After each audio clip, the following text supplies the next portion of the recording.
atong hashtag spread kindness, ini usa ka 55 anyos nga babaeng traffic enforcer nga nakuhaan og video samtang naghungit og pagkaon sa usa ka babaeng may diferensya sa lawas diha sa Asiras.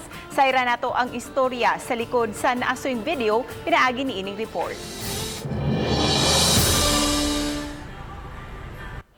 Kini ang video nga kuha ni Jumar Marigumen nga natol samtang naghunong ang ilang sakyanan. Gihungitan o gipainom sa enforcer ang babaeng nagyaka sa Asiras. Natandog si Marigumen sa gihimo sa enforcer, maong iyahang gi-upload sa social media ug nagviral kini. Sa pagbisita namo sa dapit, naabtan namo ang checkpoint nga gipahigayon sa mga pulis o mga sakop sa CCTO. Familiar ang usa kanila nga mao ang naa sa viral video. Siya si Nolan Morales.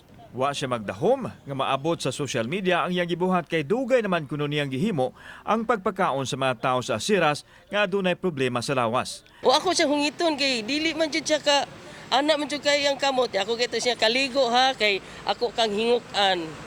Dani ana sa to siya maligo niya.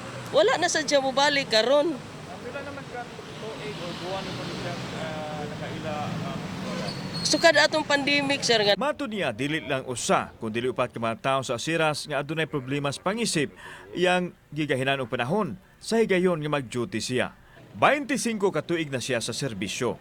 Kun nga nung humok ang iyang dughan ining mga tawhana, emosyonal siyang mipaambit sa sitwasyon, siyang 83 anyos nga inahan nga duha ka tuig na lang kuno ang tagal. Dili siya makauli sa Negros kay mahadlok nga basin.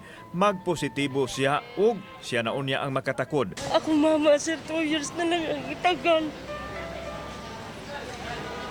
Muna maluoy ko sa mga tao. May tagtagaan pa siya. Wa man jud ko kauli sir since pandemic kay taga Negros ko ba niya. Ako mama no. Na hospital niya tagaan siya 2 years mo nang kanang mga tigulang nga.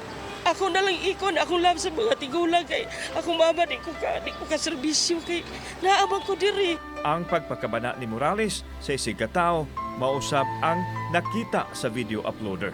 Aron usab ma-inspire ang tanan nga dili babag ang kahadlok way pagduha-duha sa pagtabang sa uban. Hashtag spread kindness.